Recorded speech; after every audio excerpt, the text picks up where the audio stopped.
Hello students, आप सभी का हमारे यूट्यूब चैनल में स्वागत है। स्टूडेंट्स, हम एलिमेंट्स ऑफ डिस्क्रीट मैथमेटिक्स का पेपर सॉल्व कर रहे हैं। क्वेश्चन नंबर 5B पे पहुंच चुके हैं। क्वेश्चन नंबर 5B है, what is disjunctive normal form and conjunctive normal form.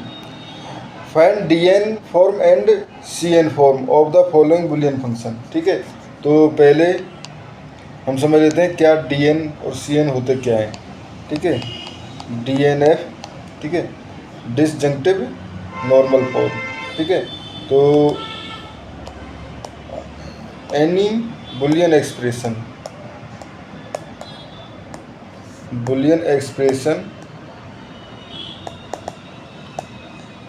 Is called DNF। ठीक है, is called DNF if it is it is a minterms of OR। ठीक है, या हम कहें ये एंड्स का OR है। ठीक है, यानी कि OR ऑफ एंड्स है। ठीक है, एंड है, तो उस कंडीशन हम कहते हैं कि ये जो है हमारे पास DNF है। सिमिलरली इसके हमारे पास CNF की अगर बात करें तो CNF जो है वो इसके बिल्कुल इक्वल, बट ओनली डिफरेंट क्या हो जाएगा कि हमारे पास कोई जो फंक्शन है वो CNF कब कहलाएगा, अगर ये देखो यहाँ पे मिन टर्म है, कहाँ पर है मिन टर्म, तो इसकी जगह आ जाएगा मैक्स टर्म। ठीक है, और ये जो होगा हमारे पास OR का एंड्स होगा। ठीक है, तो यहाँ से हम कह सकते हैं एंड्स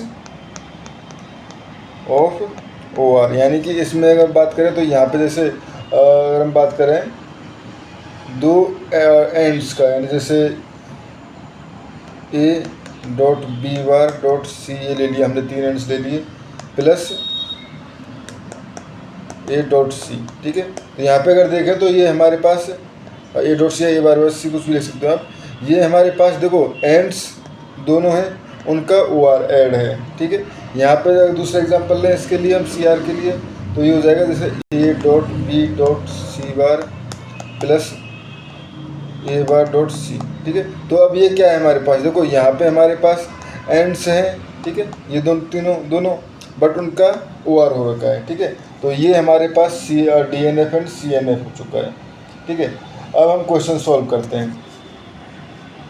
तो क्वेश्चन में हमारे पास f(x,y,z) गिवन था, हमारे पास xy plus xz plus y बार z। ठीक है, तो पहले स्टूडेंट्स हम ट्रूथ टेबल बनाते हैं इसकी। तो ठीक है, truth table x y z, ठीक है, एंड यहाँ पे f equal to x y plus x z plus y bar z. ठीक है, ठीक है, तो अगर देखें पहले तीनों 0 0 0।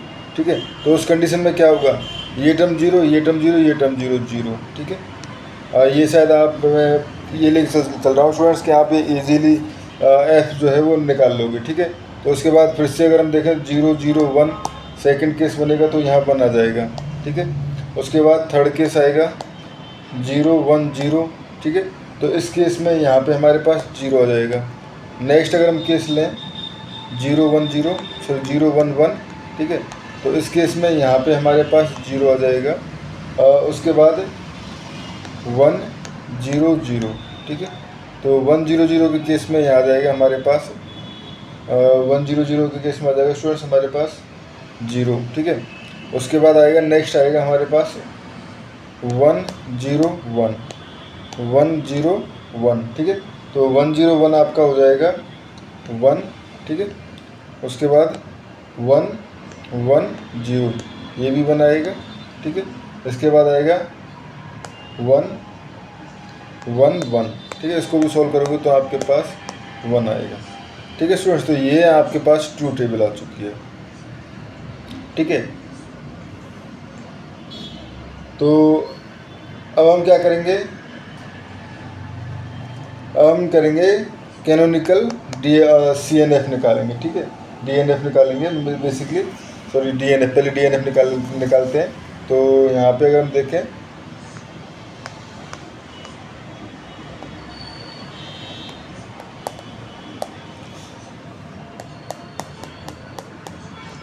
ठीक है, तो बेसिकली ये हम किससे निकालते हैं, मिन टर्म से निकालते हैं, बेसिकली सम ऑफ मिन टर्म्स, ठीक है। तो यहाँ पे देखें तो पहले है हमारे पास, जहाँ पे पहले देखेंगे every row where f equal to 1, ठीक है। तो वहाँ के लिए अगर हम लिखें तो ये हो जाएगा हमारे पास 0 0 1, ठीक है। पहले केस में अगर देखें तो ये है हमारे पास 0 0 1, ठीक है। इस केस के लिए स्टूडेंट्स, इस केस के लिए देखो हमारे पास यहाँ पे देखें तो और सम ऑफ मिन टर्म्स देख रहे हैं 0 0 1, ठीक है। उसके बाद सेकंड आ जाएगा हमारे पास, सेकंड है 1 0 1, ठीक है। तो फिर से 1 कहाँ पर है, यहाँ पे, ये 1 यहाँ पर है ना स्टूडेंट्स, यहाँ पे। तो 1 ये वाला 1 0 1, ठीक है, 1 0 1, ठीक है। उसके बाद सिमिलरली 1 1 0, एंड आप टेबल में जाके देख सकते हो। उसके बाद है 1 1 एंड 1, ठीक है। ये था हमारे पास। तो ये बेसिकली इंडिकेट कर रहा है x dash y dash z, ठीक है। ये इंडिकेट कर रहा है x y डैश z। ये हमारे पास है x y z डैश, और ये है x y z, ठीक है। तो अगर हम देखें DNF इन कैनोनिकल, ठीक है, तो ये हो गया सभी का सम। तो ये हो जाएगा हमारे पास x dash y dash z plus x y dash z plus x y z dash plus x y z, ठीक है स्टूडेंट्स, x y z, ठीक है। अब स्टूडेंट ऐसा तो नहीं है कि ये जो है हमारे पास इतना बड़ा लिखना ज़रूरी है, इसको हम छोटा भी कर सकते हैं, ठीक है। इसको हम छोटा भी कर सकते हैं। तो छोटा करने के लिए देखो, अगर हम बात करें, अगर मैं बात करूँ तो बेसिकली वो हो जाएगा हमारे पास मिनिमल DNF की बात करें तो देखो x dash y dash z sorry, ठीक है, plus x y dash z, ठीक है। तो यहाँ से मैं अगर y डैश z कॉमन ले लूँ तो यहाँ हो जाएगा x डैश प्लस x, ठीक है। तो x dash plus x is basically यहाँ पे तो 1 होगा ही होगा हमेशा, और मैं अगर एक में करेक्ट नहीं दूसरे में होगा, इस तरह समझ सकते हैं। तो ये हो गया y डैश z, ठीक है। Similarly x y z dash plus x y z के लिए बात करें तो यहाँ से मैं x y कॉमन ले सकता हूँ, z डैश प्लस z, तो ये हो जाएगा x y। तो यहाँ से हमारे पास f आ गया y dash z plus x y, ठीक है, y dash z plus x y, ठीक है स्टूडेंट्स।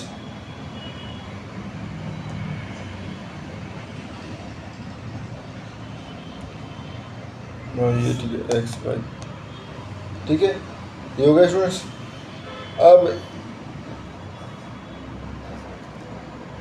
अब अगर हम बात करें CNF मैक्स टर्म में, ठीक है, CNF मैक्स टर्म से अगर हम बात करें तो देखो CNF के लिए हमें उन f को चूज करना होगा जहाँ पे 0 है, ठीक है। तो जहाँ पे 0 है, तो अगर स्टार्टिंग में देखें तो यहाँ पे ये 0, यहाँ 0 है, यहाँ 0 है, सॉरी यहाँ पे 0 नहीं, ये 0 है, ये नहीं है, ये 0 है, ये 0 है, ये 0 है, ठीक है। तो इनके लिए हमें चूज़ करना होगा। तो बेसिकली f हमारे पास कौन कौन से बन जाते हैं, जहाँ पे 0 है, जहाँ पे 0 उनके लिए f जो है वो है हमारे बेसिकली x y z जो है वो 0 0 0, आप वहाँ पे जाके देख सकते हो 0 1 0 0 1 1 एंड 1 0 0, ठीक है। तो यहाँ से हो गया हमारे पास मैक्स टर्म। उनके मैक्स टर्म में लिखना चाहे तो ये हो जाएगा, देखो 0 0 0 का मैक्स टर्म जो हो जाएगा वो हो जाएगा हमारे पास, इसलिए इंडिकेट m0 से इंडिकेट कर रहे हैं, तो ये हो जाएगा हमारे पास x plus y plus z. अब 0 1 0 को अगर देखें तो इसको हम इंडिकेट कर देते हैं m2, बेसिकली रो नंबर था ये, m2 जो है रो नंबर है स्टूडेंट्स। ये हो जाएगा x plus y dash plus z. उसके बाद 0 1 1 में था तो वो m3, ठीक है। तो ये हो जाएगा हमारे पास x plus y dash plus z dash, ठीक है। एंड 1 0 0 ये हो जाएगा m4, ठीक है। तो ये हो जाएगा x dash plus y plus z, ठीक है। तो अगर इसकी मैं कैनोनिकल फॉर्म लिखना चाहूँ तो कैनोनिकल फॉर्म के लिए मुझे इसका मल्टीप्लाई करना होगा, ठीक है। तो कैनोनिकल फॉर्म जो हो जाएगी CNF कैनोनिकल फॉर्म में, तो उसमें हमारे पास जहाँ पे हम मिन टर्म कर रहे होते हैं वहाँ पे हम उसका मल्टीप्लाई ऐड कर रहे होते हैं, यहाँ पे हमें मल्टीप्लाई करना होगा सभी को, ठीक है। तो ये हो जाएगा हमारे पास x plus y plus z, x plus y dash plus z, x plus y dash plus z dash, ठीक है। And x dash plus y plus z, ठीक है स्टूडेंट्स। अब हम इसको सिंप्लीफाई करने की कोशिश करते हैं, ठीक है। तो अगर हम देखें x plus y dash plus z dot x plus y dash plus z dash, अगर हम ये करें, ठीक है, तो इसको मैं क्या ये लिख सकता हूँ a plus Z a plus z dash. तो बेसिकली a बराबर क्या है यहाँ पे x प्लस वाई डैश, ठीक है। तो हमारे पास जो प्रॉपर्टी है उससे ही हो जाएगा हमारे पास, आप मल्टीप्लाई भी करके देख सकते हो, देखो जैसे a dot a plus a dot Z plus a, फिर ये जाएगा a Z dash plus z dot Z dash, ठीक है। तो अब देखो ये सारी टर्म तो हमारे पास 0 हो जाएंगी, बचा क्या ओनली a, ठीक है। तो ये हमारे पास आ गया a। तो यहाँ से मैं कह सकता हूँ x प्लस वाई, इसमें से अगर आपने स्टार्टिंग की जो प्रॉपर्टीज है वो पढ़ेंगे तो आप इनको इजीली समझ सकते हो, ठीक है। x plus y dash plus z dash z और x plus y dash plus z dash equal to x plus y dash, ठीक है ना, ठीक है। अब देखो ये वाला पार्ट हो गया हमारे पास, ये वाला पार्ट, ठीक है। तो अब हम देखें x plus y plus z dot x plus y dash, बचा क्या है और साथ में x dash plus y plus z, ठीक है, ये है। अब स्टूडेंट्स अगर सिमिलरली हम यहाँ पे देखें x plus y plus z dot x dash plus y plus z, same property से अगर इसको मैं a मान के सॉल्व करूँ तो ये हो जाएगा y प्लस जेड, ठीक है। और ये हमें पता है कि ये हमने इसलिए कर लिया क्योंकि एसोसिएटिव प्रॉपर्टी फॉलो होती है यहाँ पे, ठीक है। तो ये हो गया। तो यहाँ से मैं कह सकता हूँ CNF जो है इन मिनिमल फॉर्म में हो जाएगा x प्लस वाई डैश, एक तो x प्लस वाई डैश बचा हुआ था, and y plus z, y plus z, ठीक है स्टूडेंट्स। अब अगर मैं इनका देखो आप चाहो तो अलजेब्रिक एक्सपेंड भी कर सकते हो, तो अगर एक्सपेंड करें इसको तो एक्सपेंड करने पे ये हो जाएगा हमारे पास x प्लस वाई डैश, ठीक है, and z plus sorry y plus z. तो ये हो जाएगा हमारे पास एक्स वाई यहाँ पे वाई है ना, x y plus x z plus y dash y plus y dash z, ठीक है। तो अब देखो वाई वाई डैश जो है वो हमेशा 0 होता है, तो ये हो जाएगा x y plus x z plus y dash z या वाई डैश जेड बार बार, इस तरह से भी कह सकते हैं, ठीक है, जो कि बिल्कुल वही सॉल्यूशन है जो हमें स्टार्टिंग में एफ को एक्सपेंड करना था, ठीक है। ये हो गया हमारे पास। सो ठीक है, सो बेसिकली अगर हम बात करें डी एन एफ की, डी एन एफ जो है वो है F equal to x y plus x z plus y bar z, ठीक है। एंड अगर हम बात करें सी एन एफ जो है बेसिकली मिनिमम, ऑब्वियसली क्या कहते हैं स्टूडेंट्स, ये हाई टर्म में तो वो आपको जो मल्टीप्लाई चारों टर्म सभी टर्म्स का जो मल्टीप्लाई था वो हो जाएगा, but C N F minimal form में अगर हम शो करना चाहें तो मिनिमल फॉर्म में x plus y dash and y plus z, ठीक है, ये हमारे पास सी एन एफ हो गए, ठीक है स्टूडेंट्स। तो इस क्वेश्चन में हमें इतना ही करना था। Thank you.